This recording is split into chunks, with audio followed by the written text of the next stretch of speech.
Some people find beauty in simplicity. And if there's one way to describe the classic layout of Watkins Glen, it's simple. But the fast sweeping corners and long straights will make the racing anything but. Who can come away the winner at the Talladega of road racing as we get ready to watch round one of the Lotus 79 Sunday Grand Prix Series? And you'll see it all live here on the Global SimRacing Channel. Hi, I'm Joe Peak, and joining me in the booth is Roush Racing driver Joey Atterbury. Behind the scenes is our director, Bobbert O'Brien, and he's using cameras provided by Dougie Beard. Watkins Glen has been one of North America's staple road course venues. Let's take a closer look at it and learn more. Welcome to Watkins Glen International. Situated in upstate New York, just south of the Finger Lakes, this track has seen it all. Few road circuits can boast hosting Formula One, IndyCar, NASCAR, and IMSA during its history. Though it did have a brief fallow period in the early 80s, thanks to the investment of local companies, it's grown into one of the premier road tracks in the U.S. With 4 layouts to choose from that range between 2.5 and 3.5 miles in length, lap times can vary greatly. But it also means it's suitable for lots of different levels of racing, from amateur to pro. The one thing that stays consistent no matter which car and which layout you're using is that Watkins Glen means speed. Many of the straights are very long, and the majority of the corners are fast sweepers. Some of them include a surprising amount of banking as well. Combine that with the proximity of the barriers, and this historic circuit retains a very old-school feel. Drivers in lesser-powered cars can expect drafting battles, while higher-powered machinery will test the skill and bravery of their pilots. Some of the turns are visually iconic, such as the carousel and the S's. Others, like the inner loop, the chute, and turn 9, greatly challenge even the expertly skilled. And of course, we haven't even mentioned the drastic amount of elevation change drivers experience. Between its rich history and popularity among drivers, this track stays busy and seems likely to be that way for a long, long time.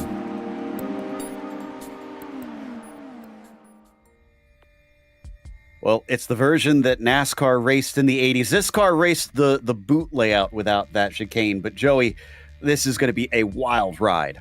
It's going to be a draft pack from start to finish as long as we get the race going without too much wheel spin. But you're right, Watkins Glen Classic, 7 turns, just under 2.5 miles or just under 4 kilometers, depending on which units you're using. And a very important turn 1. You're actually going downhill from the start-finish line into that 90-degree turn number 1. It's a big-time passing opportunity going in, but I think it's more important on the exit, getting that run out, which leads you all the way up the hill through the S's and down that back straightaway, which no longer has that inner loop bus stop section.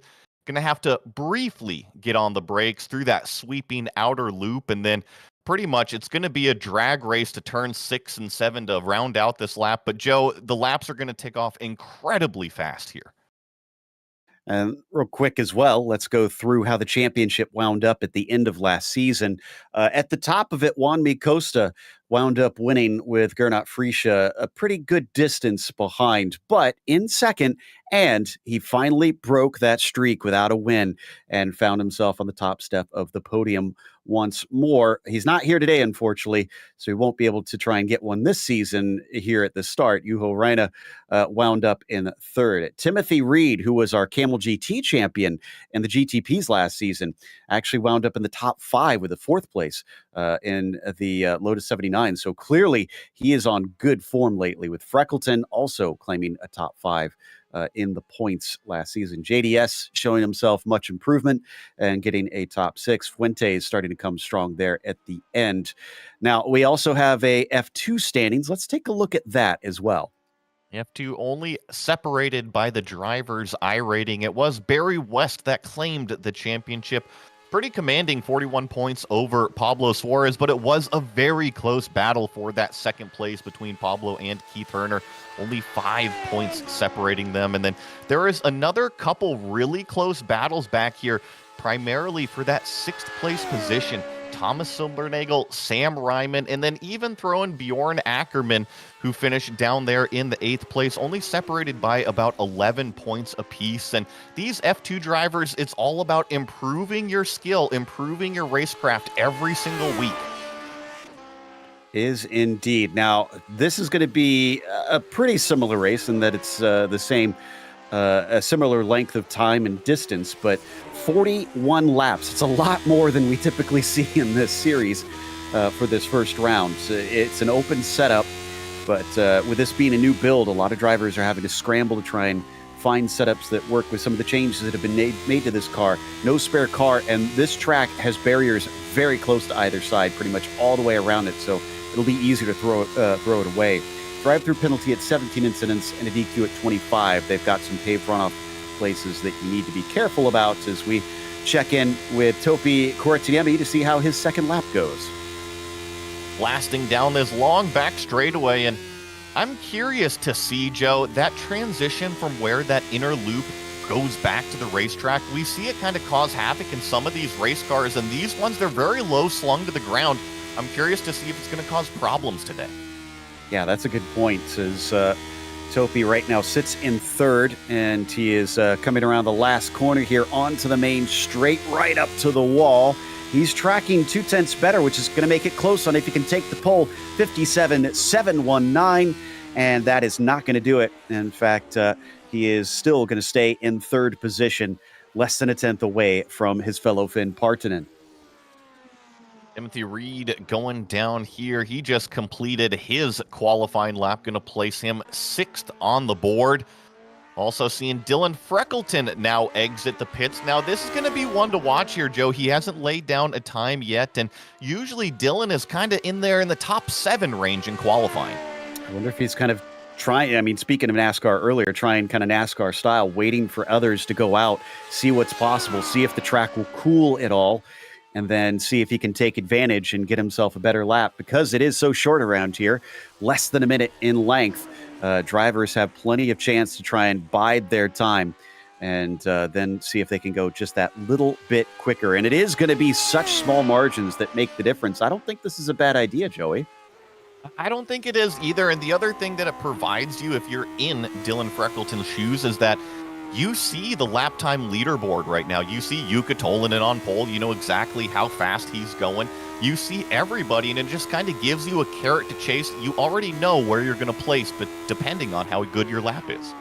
All right, let's ride on board here around his first flying lap. And he gave quite a wide margin there on the exit. I'm a bit surprised. Usually I think he'd want to maybe at least take it out to the curb, if not straddle it. Like Joey said, it can be rough with these low-slung cars, but he's definitely trying to shorten up through the S's. And now, compared to real-life racing here, he's going to just skip through this chicane, Joey. 180 miles an hour is what I'm seeing down that back straightaway into this sweeping outer loop section, pretty much turn 5 on this layout, and then another little short shoot of a straightaway into 2 very technical corners here, Joe. They're incredibly sweeping, but you do have to come off the gas. And he is getting much closer to the exit curbs. There is right up against the wall and down to the line. Let's see what his first time lap is going to be. 58.8. That's actually only going to put him in 16th. That's well down, and we do have 2 splits. So yes, there is steep competition here today, but that's a little far down for Dylan. And you commented that he didn't run all the way out on the exit of turn 1. Maybe he's just leaving a little bit of lap time on the board from his first lap. Maybe put the banker in and then see what this second lap time brings. Because, Joe, I'm actually seeing he is tracking almost half a second to the good. Yeah, this does look a lot more on the limit from what I could see, especially in the turn 1 where he brought it out to the edge, sweeps it out to the exit there of the carousel / outer loop as they now come down to the last couple turns. Freckleton needs some big improvement here, or else he's going to have a rough day. And he has been qualifying decently well of recent, usually within the top 10. Will this be better enough for him? Crosses at a 58.391. Yes, he is just inside that top 10 to 9th. Yeah, 9th place, as you were mentioning. That was a nice step up there from that first lap, and there's a lot of different qualifying strategies. Joe, I think that was a banker lap, and then go for it on the second time around. We've got one more car, I think, that should be able to get back in time. Diego Asensos in the number 19. He hasn't set a lap because his first one got deleted. So he is going to try and see if he can at least put one on the board as he swings out of the outer loop and down towards the penultimate turn here. Is a difficult one. Very fast left-hander. Ooh, I think he clipped the grass a little bit and the car looked unsteady. Not sure this is going to be a fast lap. We'll see what it comes out to be. Track all the way out on those exit curbs and blast down to the start-finish line, and he puts a 1 minute .5 on the board. Unfortunately, it's not going to count, though, either, Joe. I think he ran off track somewhere. Yep. So there's our starting grid as Jukka Tolinen has taken the pole and Pauli Partanen is going to be starting next to him. It is an all-Finn top three. Topi Korteniemi starting from third. And in fact, all-Finn top four as Mikko Kaito will be in the fourth position. Pepe Fuentes, the first one to break the chain, in fifth. Timothy Reed will start from sixth as Seamus Power will be P7 and Kimmo Viekainen starts eighth. Freckleton, as we mentioned, will start P9. Javier Mascara in 10th. And we have Nathan Finnegan here in 11th, Peter Konechny in 12th. Miguel Moreland and Peter Urban are going to share that row number 7. Then we have Phil Reed in 15th, John Stevens in 16th position, Daniel Banker 17th, Juho Raina in 18th, and then Patrick Samaran and Sam Ryman will share row number 10. 21st goes to Pablo Suarez with Carlos Guerra in 22nd, Pascal Steinke in the 23rd position, and Cam Porter was the last to set a time in 24th. Daniel Gomez, P25, will be followed by Jason Clapper, 26th, Diego Asenso's 27th, Ellis Spice, and Gerard Boldu in 29th. So almost in a completely full field, as they had a lot of cars sign up for today and a lot of drivers talking about the starts here, Joey. The changes they made to the car made it very tricky getting it off the line. I was just going to mention that got to be careful about the wheel spin in these cars, especially that first gear launch. Not even that, but that first to second gear shift, it can catch you out all the way downhill. Remember, you're at Watkins Glen, you're going downhill. That is not what you want on the acceleration phase. Well, that makes me wonder if it's going to be very tough down into the braking down there on that first lap with everybody so close around. They're going to have to mind their P's and Q's because not only do we not want to see a wreck off the line, but then down into that first corner where pileups can be relatively common at this track. We're still waiting on, it looks like, Viekainen, who now puts himself out there. And now Jason Clapper is going to be the last one to cause us to wait, and time is up. Actually, he's going to start from pit lane. So engines start to rev as the lights come up. It's a bit of a long hold. There is the green flag as they start to take off. Looks like a bad start for, I think that was Kaito there from fourth position as they now head down into turn one. Didn't see anybody spin it out, thankfully, in the background. Everybody tiptoeing through. Big problem there for Mascara. He catches the car, thankfully, without looping it around, but it looks like we are good to go. Yeah, don't see any incidents, knock on wood, so far as we go up through the S's for the first time and down this very long back straightaway. Don't get confused. Remember, we are not running that chicane inner loop. And see Dylan Freckleton already trying to look 3 wide as Kimmo Viekainen chops that move off. And Kaito is having a rough first lap. He's all the way down to ninth now. He was on that outside of the corner you saw in the dark car. As here we go, Viekainen also on the outside of rival Seamus Power. Power just going to feed in front of him as behind them someone going wide off the corner. I think that was Timothy Reed. Don't see any black flags, so I think everybody within the boundaries. Oh, but Konechny seems to be dropping down the order.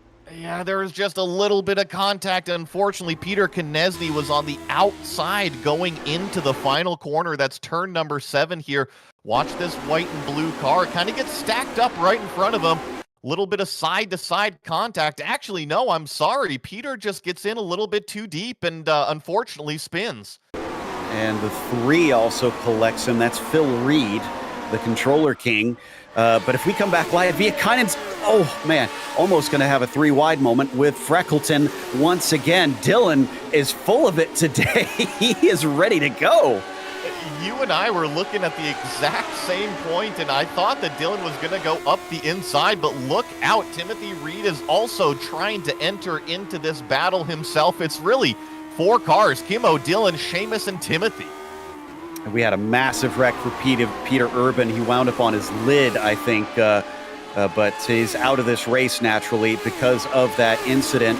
As we fly down almost 3 wide once again, Power on the outside with the advantage. Looks like he's going to be able to stay ahead of Freckleton. Reed, oh no, he slips up on the exit and he's into the wall. It can be so easy to do here, but that allows Kimmo Viilakainen to really escape away. This is the car that I want to watch. Careful, Dylan Freckleton. You got somebody in your mirrors, and he's already pulled out alongside. That's Timothy Reed. Reed hoping that he can get another spot out of this whole scenario round the outside. It's heavily banked, this downhill corner, and you can see them try to use it to their advantage round the long way. Timothy Reed hangs on, but the pass isn't done.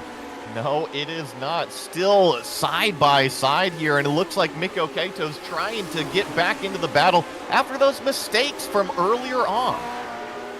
Looks like Freckleton is going to slot into 7th. Mikko going to try and pull the over-under on him, but doesn't get the corner exit he needs. Watch out. Juho Raina behind them, also in the hunt, but the battle for the lead is starting to close up. Tolinen and Partanen are a quarter of a second apart. Very close between really these 3. Topi Korteniemi is that black car in line, and oh my goodness, here comes Pauli Partanen in the draft. Actually, that is a bump draft, Joe. Oh my goodness. They're going to try to work together. They are teammates. I don't think I've ever seen that in the Lotus 79s, and it works that time. I wouldn't want to try it. Topi Korteniemi behind them, hoping to play catch up. That was something else to see. Now, it's not unheard of to bump draft in open wheel cars, Joe, but typically you see it in the lower categories when they don't have 500 plus horsepower doing 180 miles an hour. Yeah, I've seen footage. I think it's like F3 cars at Monza trying it. And even then, the real life commentators were going nuts, unbelieving that they were going to try this. But my goodness, this has certainly turned into an interesting one. I said it's the Talladega of road racing. They're trying to make it literal. Okay, Joe, time for round 2. Does Pauli provide us the same shot of the gearbox? Look at that overflow bottle there. Wow, that was a bit of a rough one. It worked out, and it gave a little bit of a shove. I do not like this. I feel like this could go south so easily. You know what? I am sure that if we had cameras for Yuka and Pauli right now, they are laughing, they are smiling, they are having one heck of a time. Well, Topi wasn't smiling. He was still in go mode, and we saw his onboard as he's trying to chase them down. Probably not as happy about the bump draft, because that's going to give them just a little bit more speed down the backstretch each and every time. Tolinen, though, with the fastest lap, with that little bit of a shove last time through. See what Korteniemi can do. He is tucked up into that slipstream, but being the 3rd car in line, Joe, it's really tough because you have this tremendous top speed, but that middle car is also being pulled along. You actually don't make a lot of ground. That time, I think he backed out of it. I think it was a little too late. Also, Carlos Guerra in the 22 looped it coming out of turn 1, much like we saw with Seamus Power, but I think he managed not to hit anything because he's got the car rolling. I'm also curious, this is an open setup series as the strength of field, the best of the best as always. It seems like Pauli has got a pretty low downforce setup, not because he's able to catch Yuka in the draft, but because of Topi not really being able to make up that ground on the straightaway. Certainly, and in the background, I saw some defense there from Pepe Fuentes, weaving back and forth. Oh, maybe not defense. Looked like he was trying to break the slipstream to Viilakainen. He does not like how close that 6 is getting. Starting to close in, and only about 4/10 back. That is a big-time hole in the air that Kimmo Viilakainen is now filling. Get towed up in this draft, and I'm seeing already 6 miles an hour faster, 182 miles an hour from Viilakainen as he looks around the outside of the outer loop. Not going to go anywhere there, but maybe an over-under move. Yeah, look at him wash out wide. Oh, way wide off into the runoff there. Pepe Fuentes using a whole bunch of the track, and I can't believe he didn't get a slowdown penalty on that one, but it will give way to Kimmo Viilakainen now into 4th. But they have dropped off the leaders. They are way ahead of them by about 6.5 seconds. We're only on lap 8. And, Kimmo Viilikainen is always one of the most fun, one of the fastest drivers to watch. But, Joe, you're right. These top 3, they're in another league. I mean, they're turning laps 6-7 tenths faster than what Kimmo is.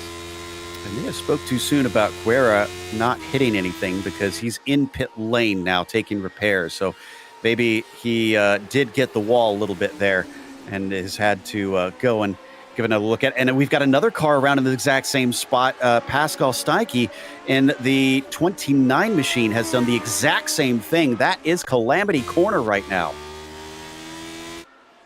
Have to take a page out of that Crandon track map here as we watch the car go down into what is going to be Calamity Corner, turn number 1 here. So does he get out on the exit? And yeah, Joe, it's curb. Just the problem. These cars are so low to the ground, it bottoms out, and then the tires don't have anything to grip. If I'm honest, I'm okay with that because I've never been a fan of the paved runoff to the outside. If that keeps them from swinging out there, I'd say all the better. I think it's just a character of the car, and you have to drive the car to each and every track. So you're right, you have to be aware of it. Javier Mascara here. This is his battle with John Stevens for 11th, but they've also got Pablo Suarez kind of Phil Reed watching from behind, but he's a lap down, so that's not for position. Looks like Javier's got to run down to the inside. Oh, but he's timid on the brakes, and Stevens will hold on. Around the outside there. I'm actually curious what happened to Phil Reed. I know that he qualified around Dylan Freckleton. I want to say maybe 11th or 12th, somewhere in that range. But, yeah, an unfortunate day for the Controller King is more really close racing with Mascara. Stevens going to shut the door once again. He feels confident in this car, especially in comparison to the 12 behind him as they tick off into lap 10 now. So still a long ways to go. We're only a quarter of the way into this race. The one difference here is further in the back of the pack. Joe, I don't see any bump drafting here. No, nobody really trying that. I think it's every man for himself. So we'll see if this is enough that maybe John can get it done this time. Although we'll jump over to Tim Reed and still on Fuentes and Kimmo Viilikainen in front of them, trying to run away, but hasn't seemed to be able to drop them completely. I do believe that Reed has cut down on this gap to Pepe significantly since we last looked at them. And he's also brought in Kaito back there in the 7th place position. So even though that Viilikainen was able to get by Pepe just a few laps ago, maybe Pepe just doesn't quite have the pace here, because I'm noticing 59.0 out of that number 5, while Timothy Reed a 58.8, Mikko behind a 58.8 as well. You know, someone they might want to look out for that is a little bit behind right now. We're just seeing tiny blips of him in the screen. Juho Raina has gained 10 positions since the start. So there he is in the background. He could be a problem as we go side by side between Reed and Fuentes. Reed looks like he's got a decent amount of speed. He doesn't chop down in front of Pepe quite yet. Not totally clear here through the outer loop, and he's not going to have a good enough run. Pepe's still with it now. He has to slot in behind. Tucks back into the draft, but really respectful racing out of Pepe Fuentes. I was watching him. He wanted to get on the gas through that long sweeping outer loop, but he knew he had a car there, and he just left enough room, no contact between the two. Back up to our leaders, and Topi is now a factor. He has caught them.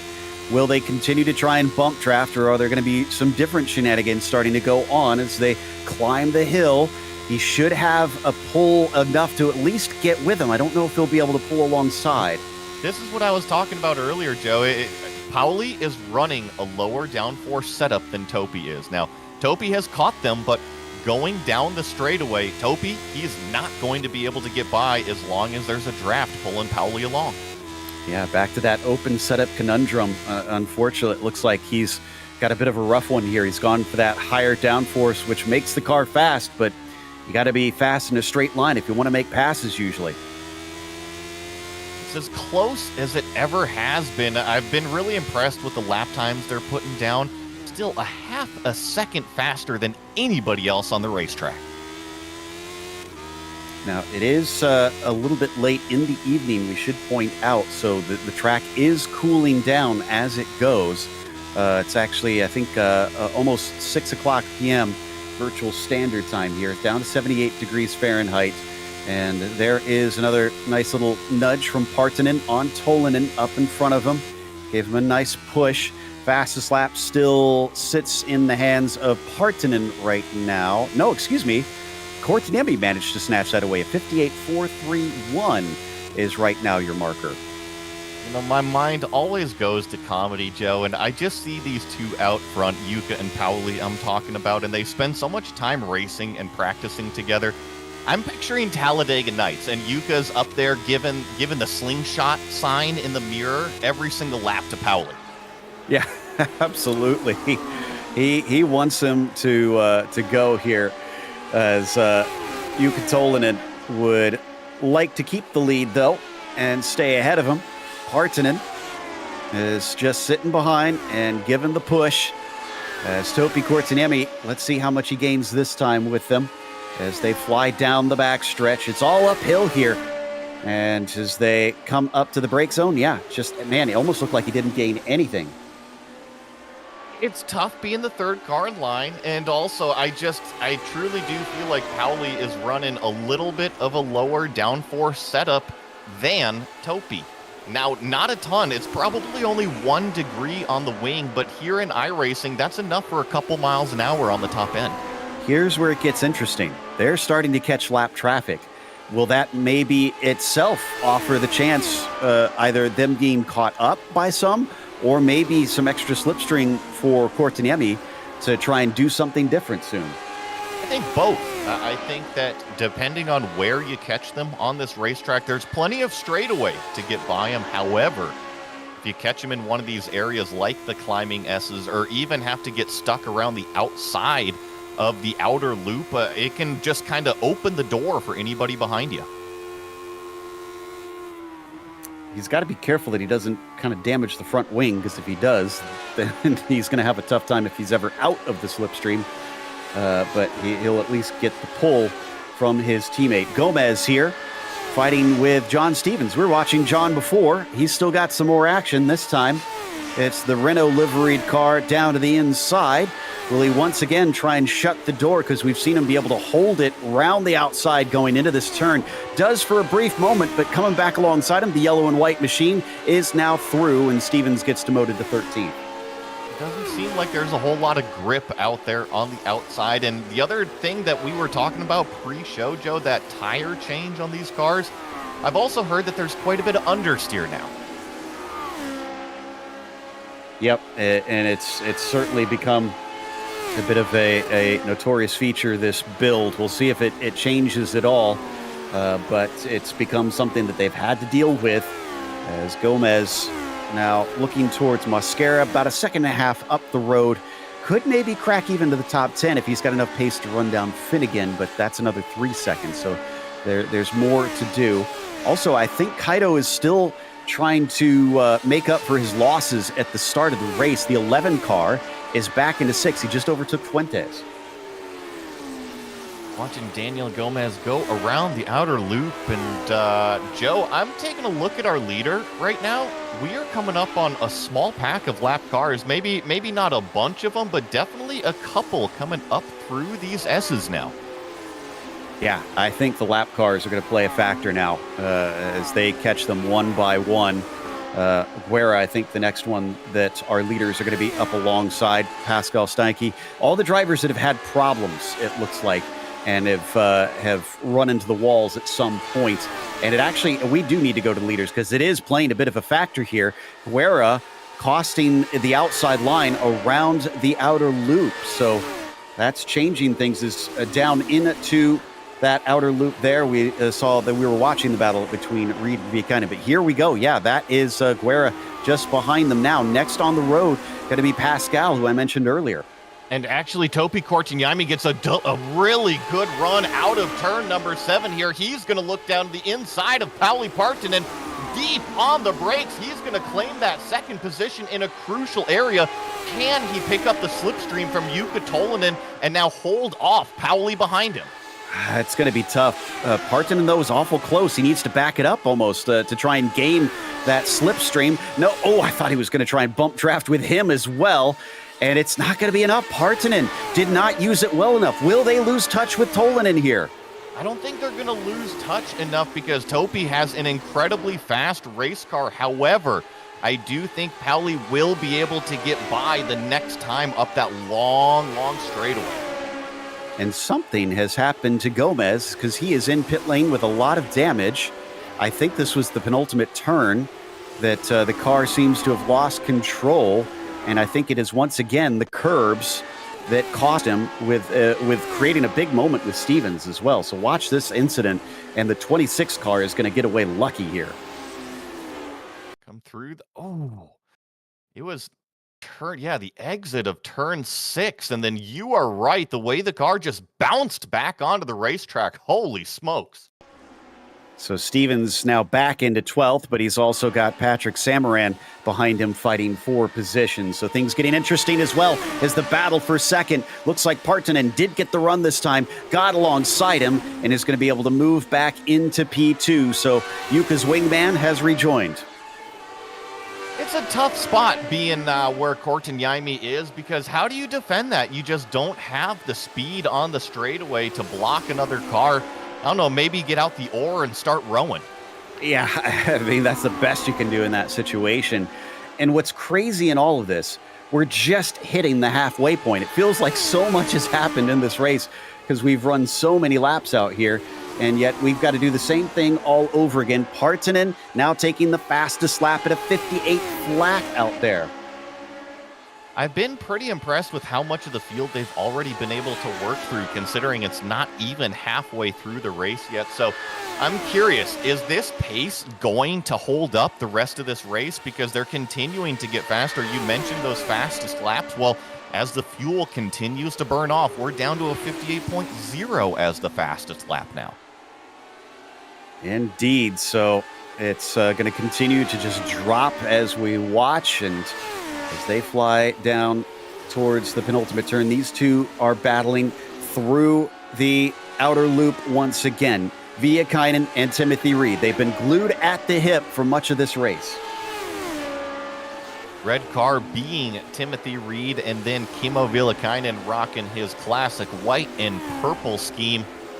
Round it through the fast sweeping turn number 7 and out onto the front straightaway. I think that Timothy Reed is in a pretty good spot, but it's all going to come down to this exit out of turn number 1 here. Does he get enough toe?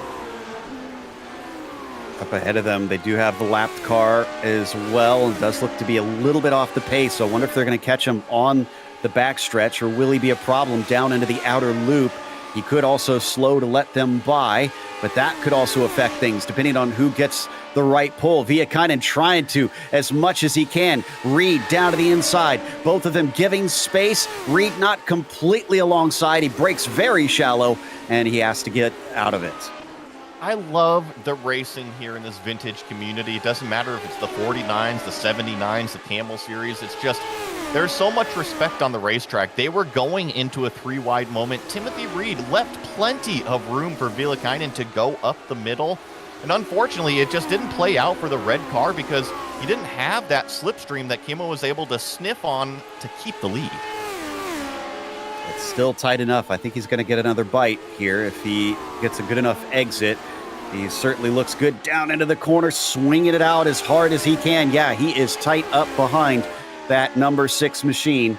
So as they climb the hill, will this give him just enough to maybe try and get the move this time, especially since Viekainen doesn't have the help from the lapped car in front of him? Look at how much faster he goes. As actually we've switched over here to the lead cars once again, staying stationary. And yeah, he does manage to get side by side as they come down through the outer loop. He's on the inside this time, using that momentum on the long way around. Viekainen is still going to be able to stay ahead. He was able to get to the power nice and early on that outside lane. We haven't seen too much grip out there, but The number 6, that white and purple car, seemed to find a little bit of something, and Timothy Reed actually with a little bit of a poor exit out of turn number 7. He's going to have to regroup everything, mount another charge.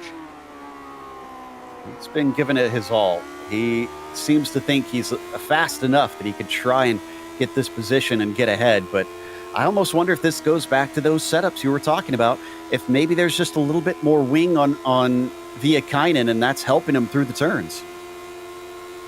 It's a little tough to judge because you look at the speeds right here. There's only about 3 miles an hour difference, maybe 4 miles an hour at most, and that tells me that they're pretty identical. It's just really the slipstream that's pulling Timothy Reed closer to Kimma. It really is. And does he try anything into the second to last turn? No. Left-hander not going to give him a chance this time. It's usually difficult to try and make passes into there. It's such a fast corner. And as they exit back on to the main straight once again, this is for 4th position. Oh, we may have had a big wreck here with Samaran. He was actually banging wheels a little bit with Stevens before. I wonder if it got a little too heated. And actually, watch the white and blue car here. It's going to check up a little bit in the outer loop, and then Samaran's just going to get straight into the back of them. And as they go to the outside, they're also going to collect the number 24 car. Wow. That was a very close moment for whoever it was that split the middle there and dodged his way through, but he made it out the other side, I believe. But John Stevens obviously did not. So the 26 is done. As Yuka continues to hold off Pauli, Taupi sets the fastest lap now, another 58.0. I'm noticing all 3 of these cars. Well, I guess Yuka, 58.10, Pauli, 58.0, Taupi, 58.0. I mean, they're all on top of each other when it comes to the lap time. And that was Sam Ryman that made it through that incident. Not sure if he had any sort of contact in there. I'm sure Sam tends to put together highlight videos of his races. I'm pretty sure that's one that's going to make the reel. Well, and Sam is always one of the good F2 championship contenders. I think he was locked in that 7th place battle or so, and he's always showing up to these Lotus 79 races. And I've even shared the commentary booth with Sam, so shout out to Sam. Absolutely. Up 6 from the start of this race. Trying to see if... Yeah, I don't see any damage on the nose of the car, so I think he got away with it even if he did make contact. Running the 24 out of 29, so 14th. He's definitely doing quite well today and will earn some I rating, no doubt, if he can keep this up to the end. But he's got to hold off Jason Clapper, who knows how to charge from the back of the field. Yes, and remember, Jason Clapper started in pit lane. We've seen a few messy starts from the Lotus 79 series through just the officials in the week, and I think that was part of his strategy. He always doesn't qualify and starts from the back. I think he was just taking an extra precaution not to get any damage. Yep, and for him to get away with it and then get up as far as he has, I think is a testament to this strategy. But still, Jason, we've been saying it for a little bit now. We'd love to chat with you and get to talk to you and pick your brain, because we still don't know why he chooses to start from the back, other than we can assume he likes to have some battles out there, and Sam's about to give him a little bit of that action as Jason Clapper continues to close. And oh wow, big run, and I almost wonder if maybe Sam gave that up a little. I think Sam lifted off the throttle. It actually caught Jason out just a little bit, but moved Clapper up one more position, and now he's in that battle with Gerard Baldoux, who's also... No, Is this Dylan Freckleton? And Finnegan, it looks like, in the final corner. Another one of those fast turns that usually doesn't go well. Things go south. And I think the two of them... Oh, he tried to get in the inside. The car got loose. Freckleton was there, and they both paid the price with a massive slam into the wall. And he got another hit there. Yeah, and I'm not sure who that was, but hopefully they didn't pick up any damage from snagging that car. And a little unfortunate. It looked like Dylan had left enough room on the inside there. Just unfortunate Finnegan had locked him up already. That was the 22 of Guerra that hit him. I think he did get a little damage, but I think it was also net code in that. And again, you talk about the gentlemanly nature of this series. Finnegan immediately has gotten on the text chat and apologized, taking responsibility for the accident. I know that Dylan is a really, really level-headed driver out there. I'm sure he'll understand what was going on, especially with Nathan raising his hand like that. But jump back up to the action on the track here. This is Mikko Kaito currently chasing down Timothy Reed for that 5th place position. Mikko, I think, doing a really good job here to try and make up for what was a very miserable start for him. But he's still down 3 from where he began. And Juho has been on the opposite trajectory. He started 18th. He is in 6th position right now. So this Finn is looking to see if he can hold back his fellow countrymen, at least for the final quarter of this race. But this is going to be interesting to see who genuinely has the pace, considering one qualified better, but the other has just been a lightning bolt through the field. And I'm curious, Joe, because they're not that far behind Timothy Reed, who's also on the back of Kimmo Vilakainen. Do you think that they can catch them? Because they're running such similar pace, 58.4, 58.4. However, if Mikko goes up and starts to battle Timothy Reed, there's just no way that they're going to catch them. Tim might be getting just a whiff of the slipstream right now, so that might be helping him. If he falls out of that range, past a second behind Kimmo, I think you might see Juho and Mikko catch up to him, but we'll see, as there is the lap differences. And yeah, you're right. I mean, other than the errant lap 26, Tim has been, Tim's actually been faster than him. So Tim had some sort of hiccup in there, and maybe that's what lost him some of the slipstream on Kimmo. Yeah, I think the big one to really watch is the number 6 car, Vilakainen, because we saw him charge up through the field, but he's actually the slowest of the bunch right here. So while Kaito continues to chase Raina, both of these cars are closing it up on Timothy Reed, who's also closing it up on Kimmo Vilakainen. Let's stay here, but I don't think we've mentioned it. Topi's lost touch with the leaders. Yep. So that has changed completely. And he's actually got lap traffic between them right now, and that's slowing him up even more. So that will likely continue to extend as we stay with this battle here between the likes of Juho and Mikko, coming down into turn 6, swinging through the left-hander. And Kaito is still just keeping Juho honest here in the late stages. On to the front straight away. Click over to lap number 31 of 41.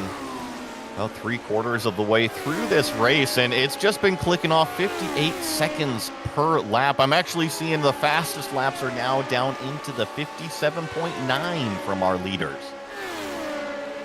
Yes, and it's certainly seeming like it's going to really pick up the pace here now that the track is getting ever cooler and the cars are getting lighter.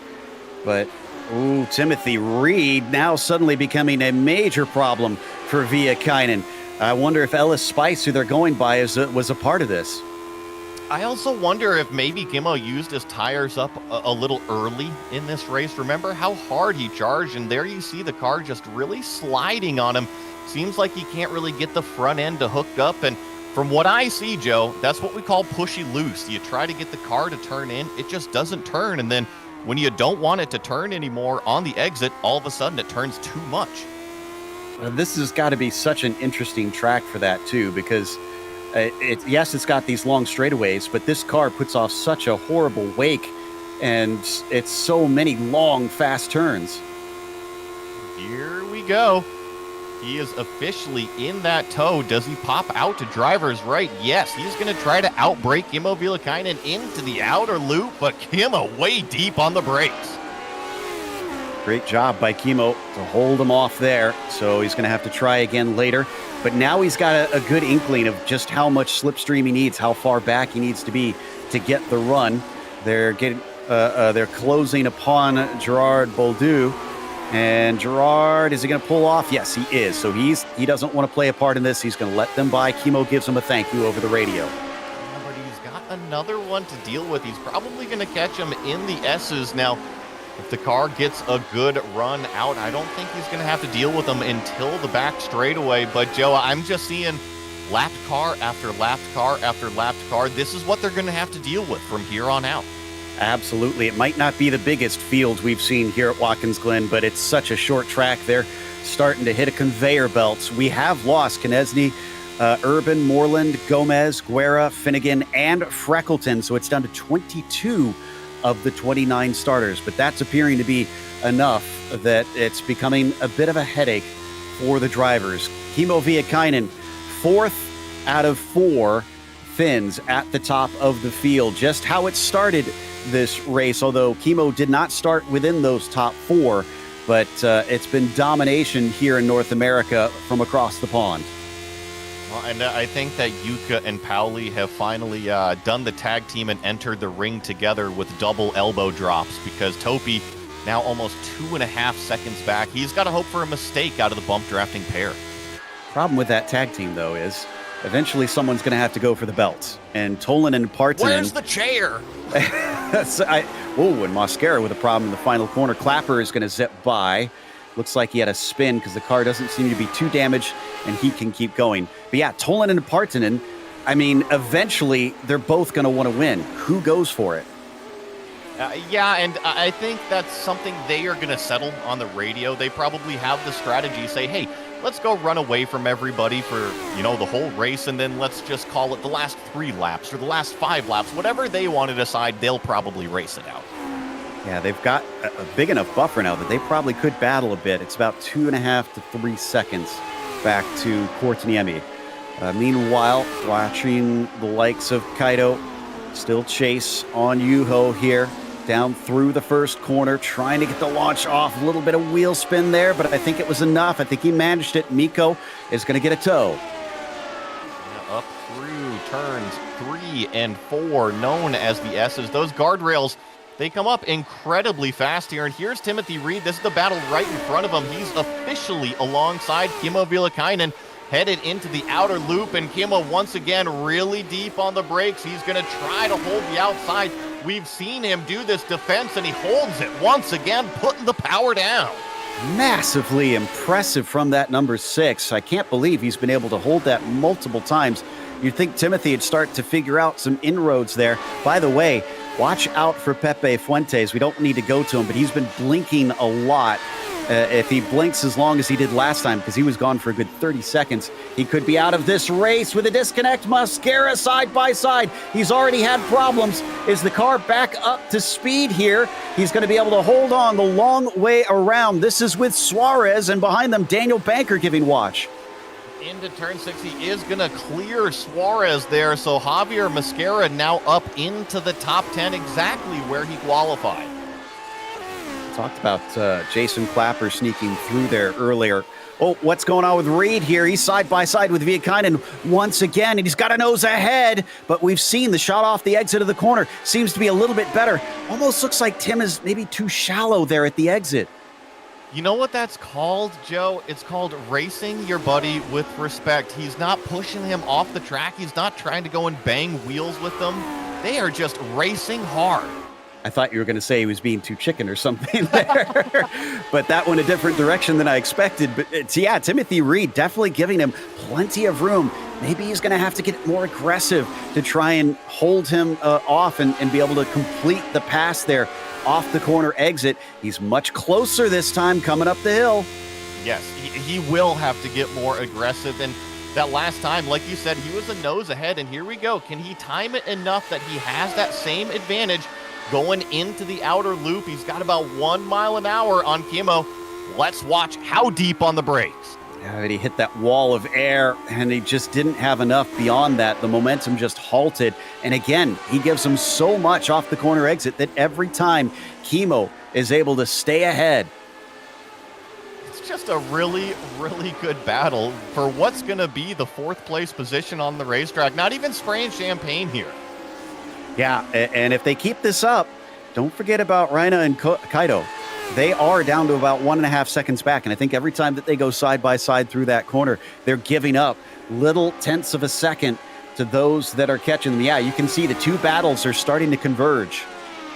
Well, and crucially, Kimmo has picked up the pace a little bit here, but he was turning 58.5s, 58.6s, and he has found it back down into the 58.2s the last time around. So, yeah, I was hoping that it was going to condense maybe a little bit more. And there goes Kaido. He's going to make the move on Yuho Reina finally. So it's now these two that are going to go wheel to wheel, and Nico doesn't look like he's... Yeah, I just can't hold that inside. By the way, 3 laps to go. I'm keeping an eye on our leaders, and they are still close together. I haven't seen any battling yet, but if they go side by side, I will give a shout. You and I are on the same page over here. This is now Daniel Banker in 12th place. He's going to try to get a move on Pablo Suarez, going down to drivers right here. And once again, that outside line, Joe, I'm just really impressed with how much commitment these drivers are showing from out there. Well, I mean, it's this ground effects car. It's such a fast corner. It is probably thriving through there. So they seem to be able to just really keep their foot in it. I'm not sure how much they're having to lift or break into that turn, but they are just going through there at a huge rate of knots. Timothy Reed not able to get up alongside this time, and that's because Kimmo had the help of some slipstream. You see 2 lapped cars right in front, but this is an awkward place to catch these cars. It is. This could be what Tim needs right here, just to switch things up, to shake it all up here and give him a chance to try and sneak through. 1 car pulls off to the side. Nicely done, using that runoff to be able to get out of the way. What's down into turn 1. How does this lap car handle the situation? He's going to stay on line, and this is definitely going to affect Kimmo coming out of the corner. Can Timothy Reed capitalize on the lap traffic? He could potentially. And as they climb up through the S's, he's going to have a nice little pull here. Off to the side he goes. Kimmo able to get himself the gap that he's been wanting to get away from that number 7 and just get a little bit more comfort for the final lap, which will be coming up here in half a lap's time. He'll get the white flag, which our leaders are taking right now. We need to focus on Tolinen and Partanen. Now, Partanen has played the role of wingman very dutifully and has been pushing him pretty much every single lap when they get up along the backstretch. This is different. It's the last lap. Does he no longer try and play nice?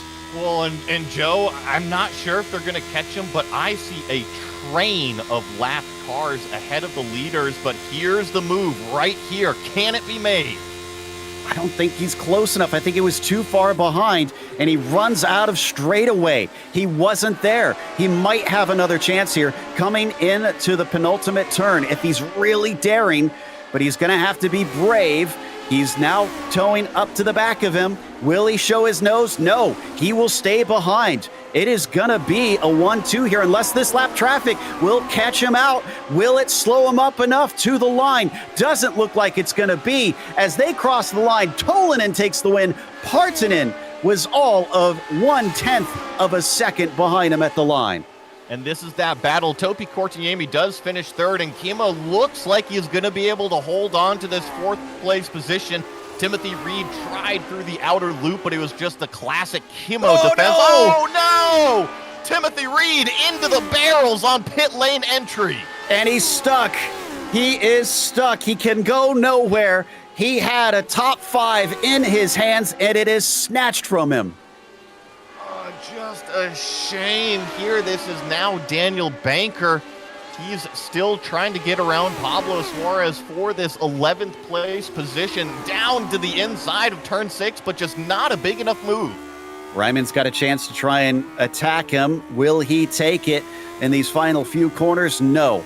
Banker will be able to stay in that 11th spot as they cross the line, and Ryman will finish in 12th. So where does that put Timothy Reed? I think we still have a few cars finishing. Looks like it'll be 13th. Okay, we're going to take a quick break. We'll come back with the official results as well as driver interviews, so stick around.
Welcome back to Watkins Glen. The first round of the Sunday Grand Prix series was a wild one. But what was interesting was the top with Jukka Tolinen and Pauli Partanen playing the team game and coming away with a 1-2, a tenth of a second apart, and they didn't even battle on the last lap. Behind them, Topi Korteniemi just could not hang, and once he lost the draft, it was down to 3 seconds behind.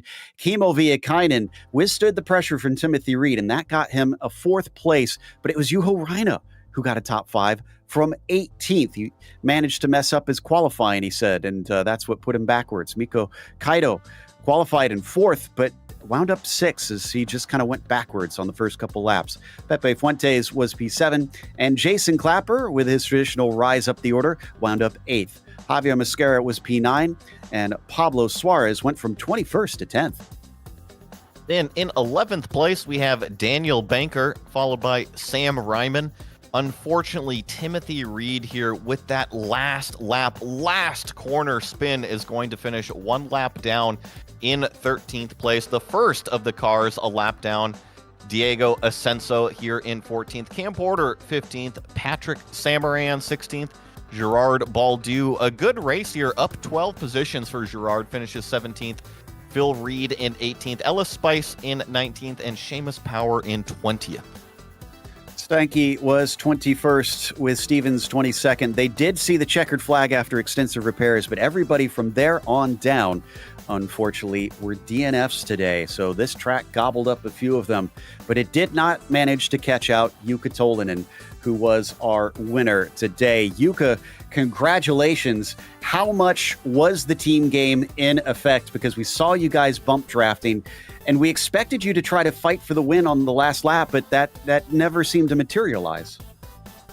Yeah, well, we had certain gentleman agreements. We knew that there is very fast guys behind, especially Topi, and as you saw, one little mistake and Topi had a chance already, so we decided to kind of secure the points on the first race of the season and not do anything stupid, since, well, it may seem like overtaking could have been easy, but if the lap times are so close as mine and Pauli's, it becomes really difficult. So you should do a really horrible send if the guy in front doesn't do any mistakes, so then it could end up badly for us both. So yeah. So that raises questions then. Does this mean you two are going to try for the championship and not just show up periodically? Well, we'll see. I'm not sure, at least, if I'm racing all season. The first races are maybe ones I'm doing, at least, since I like the tracks, but I will see during the season if I have a chance for a full season. But yeah, at least this would be a good starting point, so I'm kind of tempted to do that. So, well, one last question for you: how scary is it trying to bump draft in these cars? Because I know when I saw you guys start to try it, I thought to myself, I don't think I would want to do that myself. Yeah, I would say it's a little bit ballsy move to do that almost every lap, so it has to be, let's say, under control, and if the guy pushing you loses the braking point, you will be both dead probably, so you have to be very careful, and both of you should have the wheel straight when you hit each other when the bumping starts. So yeah, it requires some practicing, I would say. Well, it sounded like it was fun regardless. Congratulations on the win, Jukka. Thanks. And the man that helped him take home that win was Pauli Partanen. Joey has caught up with him. Pauli, congratulations on the second place today at Watkins Glen. Thank you.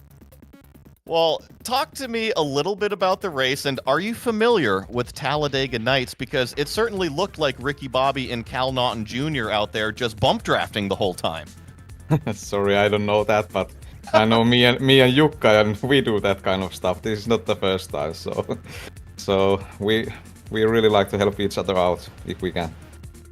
Well, it seemed like from Yuka, what he said is that you guys had a little bit of a gentleman's agreement to run away from Topi. At one point, he did get by you. Were you worried about maybe him going up and challenging Yuka at all, or did you know that you had the top speed to get back around?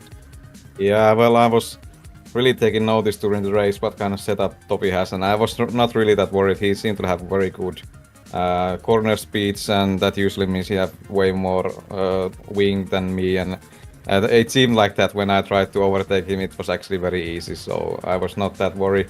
At least after that, I was not that worried anymore, but Topi is a hell of a driver, like everybody knows, so you never really know what to expect from him, so I'm glad it was good overtake, but yeah, it was a setup thing, because if we had the same kind of wing setups, maybe that overtake was not that easy as it looked like. You are a very smart and confident racing car driver out there. You knew exactly what he had and what you had. And my last question for you is, did you have maybe a shot in the last couple laps that you thought about going for the win at all on Yuka? Well, I didn't say this to Jukka, so if Jukka is here, I was actually just trying to get the fastest lap, so I tried to leave a bit of a gap lap before, so I was able to make the fastest lap, and I was able to take it, so I'm happy. It went like I wanted. Yeah, I see about 6/1000ths of a second you were able to snag that fast lap. Anybody you want to give a shout out to, Pauli? Well, of course, Jukka. We had very funny and good week this week. We practiced together a lot, and we had a laugh and good time. It's a boring track to practice, but with good friend like Jukka, it's always fun. So thanks, Jukka. It was super good, and thanks to Topi. You really gave us a really challenge here. Without you, it would be very, very, very boring race after all. So thank you for that, and thank you for you guys. Glad to see we are back again this season, and hopefully we will see great racing during the next weeks we have. Well, that was Pauli Parton, and hopefully him and his teammate Jukka Tolinen will be back for the whole championship, finishing second today at Watkins Glen. Yes, and the man chasing them today was Topi Kortiniemi. And Topi, I have to ask, were you regretting the amount of wing that you put in, or do you think it wouldn't have made any difference if you had more straight line speed? Well, I did some setup tweaks like half an hour before the race. Just some clicks to lower the downforce and get up to speed. I had no idea if that was enough, and apparently it wasn't. But I think I was able to keep with the draft. I think I had a little bit less top speed without the draft. But yeah, it happens. Still a third place finish here. Obviously, you were behind two very fast drivers. Are you satisfied with the third place, or would you still feel like a win would have made you happy? I don't know. I don't know really. Third place is good. Could have done some more setup work this time. Well, next time out, we're going to be heading to Bathurst, so it's going to be another track with a lot of slipstreaming, but way more technical corners. Do you think you'll have better opportunities there to try and put one over on these two? Yeah, it's a real track. Wow. I won't tell the New Yorkers that you said that, but... No. It is a fun track, but I wasn't expecting it to be this kind of draft train. Otherwise, it's fun to hot lap, you know. Yeah, but, a draft train makes it a little bit dull, you know. Totally understandable. Well, again, congratulations on the podium, and we'll see you down in Australia. Oh, thanks, Joe. Topi Kortiniemi taking a third, and up next, one last one. Cammy's Garage, I guess, has changed locations, and Joey has caught up with the man in there. Yeah, Cam Porter coming home in 15th today, up 9 positions. How was your race for you? It was a little lonely, I think, but a great result for me. You know, last season, Joey, anytime we talked, I felt like I was talking about spinning out of the race. So I just wanted to concentrate this season on just being more consistent, trying not to try too hard, just keep the car under me and just do consistent laps rather than trying to fight too hard for positions. But I am very thrilled to finish 15th after starting 24th and being car number 28 in this split. Always a tough race when you come to Lotus 79. Excuse me, on Sundays. Yeah, no, it's always a tough field here at the Strength of Field race, as always. And you're right, I went back and looked. You had a little bit of a mellow race, I would call it. But you were able to avoid a handful of accidents at the first lap or so. Was that mainly your worry in the race? It was because, there were a few guys that I knew were behind me that had more pace than I did. And I was kind of concerned that they might be a little too aggressive at the beginning, but kudos to them. They, raced me clean, but I was intentionally, just trying to stay out of people's way to not wreck and stay safe. But yeah, it was a good start and just survived attrition out there.